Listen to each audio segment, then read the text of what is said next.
Welcome pals. On today's episode of Random How To, I'm going to talk to you about water leaks in your car, condensation, and all things moist.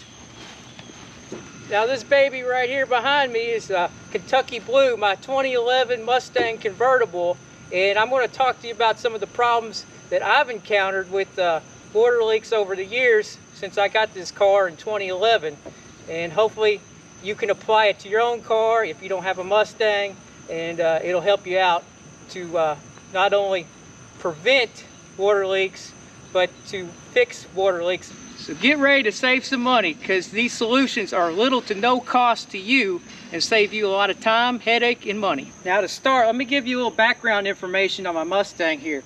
I got this car in 2011. It was used, it was like a manufacturer's demo car. So it had some miles on it, but I'm the first owner of it. The convertible top is all original. I have not replaced it. This is 2021, so it's over 10 years old now. And I have not used any cleaning products on this top here. I just leave it as it is, just wash it off, that kind of thing. The car sits outside all the time. It's not garage kept. It is my daily driver. So with that in mind, this top is held up really, really well. It is a well-made top. But I have ran into issues with water leaks in this car, and I'm going to show them to you. Hopefully that helps you out if you're finding something wrong with your car. So you open up your car door, and what do you see?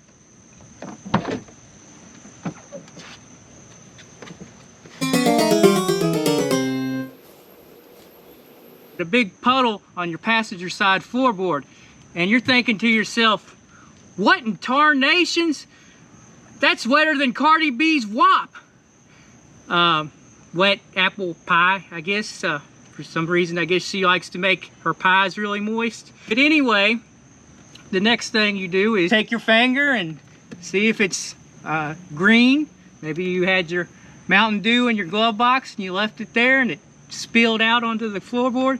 Or it could be your antifreeze that came out of your heater core. A lot of heater cores are on the firewall behind the glove box door. But in this case, it's all clear liquid. So that means it's water. You can smell it and no smell to it. So where is this water coming from? So what we do is we check the area around the passenger side top to see if it came through here. And as you can see, everything looks pretty good and sealed. No tears, no rips, even though this is a more than 10-year-old convertible top. Another useful trick to help you find out if your car is leaking from the top: grab your garden hose and try it out. All right, I'm going to spray down the area where the leak is, the passenger side floorboard, and see what happens. Maybe there's some pinholes. Sometimes you can't see all the little holes with your eyes. You spray it down real good. Give it a second. All right, going to open her up and see if there's any more leaks. As you can see, there's nothing dripping down, so it's not coming from the top area. So where is all that water coming from that is getting on the passenger side floorboard? I'm about to show you. First thing we want to do is open the hood up. Next, I'm going to take off this plastic piece right here on the firewall on the top here, and that'll give us access to the cabin air filter. And I'm going to show you where this thing clogs up at. I got my Phillips head screwdriver here to take off the little clips. Now as these clips get older, they may not come off the way they're supposed to, so you might have to take a flathead and pry up on it a little bit. And also work with your Phillips head. They can be a little bit of a pain, but I'm sure you can just go to your little local auto parts store and get some replacement ones. If you break them, they're just little plastic push-in pieces.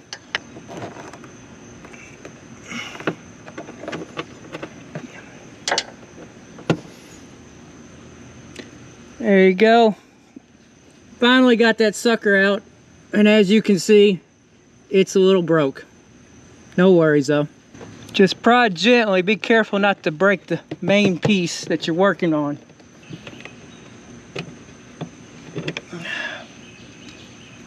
Now we just pop this plastic piece at the base of the windshield just right off. Pretty easy to do, just pulls up. Gotta wrestle it around a little bit. Wipers in the way. We're gonna put the wipers up real quick.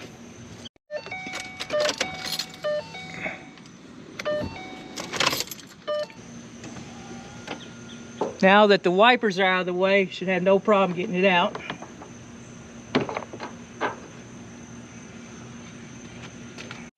And as you can see here, it holds the cabin air filter, and this channel right in here, that's where a lot of the water drains into. So I'm gonna pull the cabin air filter out and see what's underneath of it. Now to get the cabin air filter out, just take your hands, squeeze on the sides, and pull it back. It should come right out.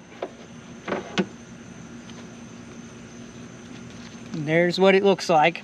Now while I'm at it, I'm going to check this cabin air filter. Shake it off a little bit. And we're going to check and see if it needs replacing.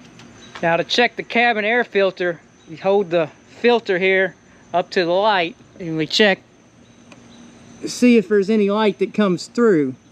And as you can see, there's hardly any light passing through the filter, so it's time to change it. And when you install a new cabin air filter, make sure it is oriented in the right direction for the flow of the air. Now down in this channel, there's a drain hole when the water comes in for it to drain. And you have to take the cabin air filter out to really get to it and access it. As you can see here, where my finger is, that is where the water drains. And when that gets clogged up with leaves and debris, it backs the water up, and then the water backs up into the passenger side floorboard. And on this car, a way to easily prevent a lot of that from happening is to take this rubber piece here, reach right in there. There's rubber grommet here. This causes a lot of problems with the debris, and if you remove it, you have a bigger hole for the water to drain out of. And there's your free fix right there. Just take this rubber grommet piece out and chuck it. So ever since I did that a few years ago, I have not had any problems with water backing up into the passenger side floorboard. Now you have a bigger hole for all the leaves and debris that you catch throughout the year, especially if your car is outside all the time. Then you won't have these problems. Now just grab this plastic piece here and get it into position. You kind of gotta pop it back on and then put the little rivets with the screws in it, the little plastic rivets with the screws, you gotta put those back in. So push it back in the hole. Wants to be a little stubborn. It helps if you get the little screw out first before you push the pins back in.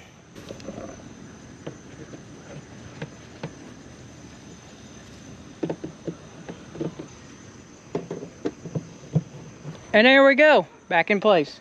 Now another problem I've ran into since owning this car is the back seats here. They would get really soggy on the bottom. Yeah, so water was getting to them somewhere, somehow.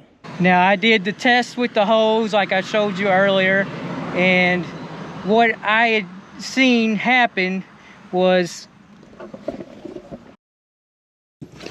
you can see the corners here.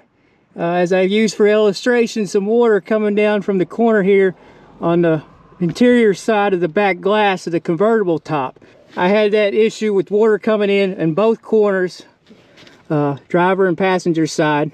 Now what was happening in that situation was the top where it goes around the back glass was coming apart from the glass.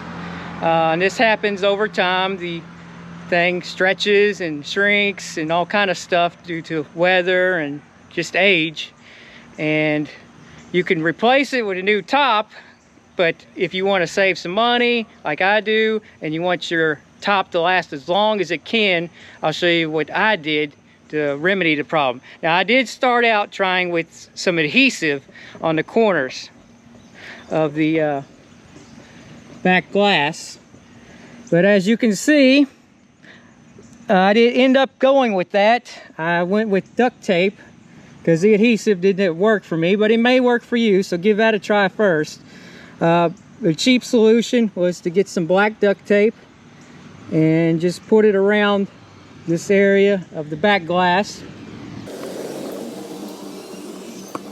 Now, I realize that's not very pretty looking. You can get a little bit better as far as cutting the duct tape and putting it on there. And I've had to replace it about every 6 months with the car being outside.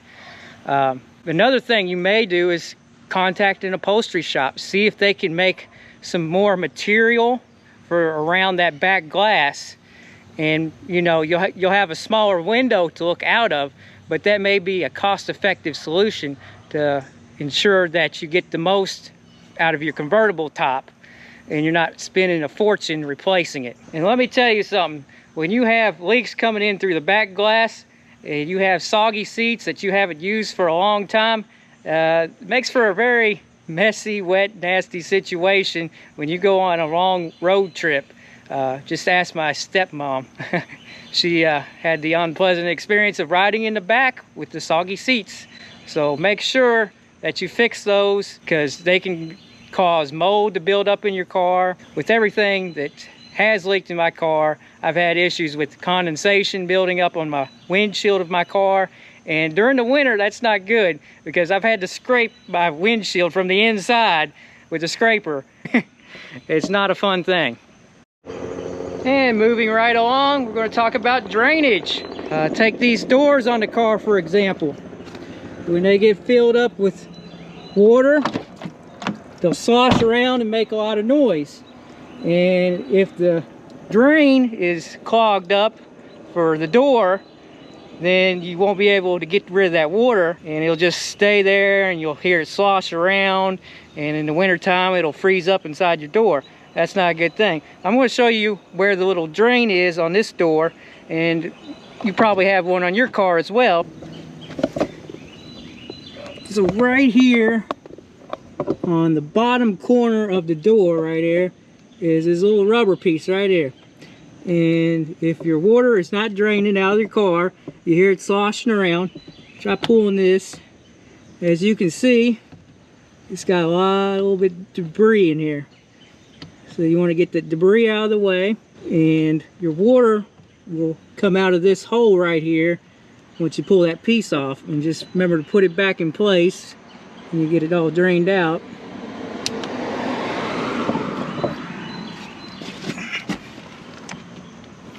And on this car, there's one at the front here too. A little rubber strip here as well. Now, if it gets too clogged up with debris, you're probably going to have to take the door panel off and unclog it. But that's a simple solution right there. Hopefully that saves you some time and frustration. Now, also on this car, at the base of the back of the convertible top, there's a drain too, and I'm going to show you using this hose. You want to make sure that you keep that free and clear. So water goes in here, and as you can see, it's coming out right here in front of the back tire. So that's a good sign. That means that that's open, free and clear of debris, so it won't get clogged up and run your day either. Now, another thing I want to mention to you all in the fight against water intrusion into your vehicle is a product called AT205 Reseal.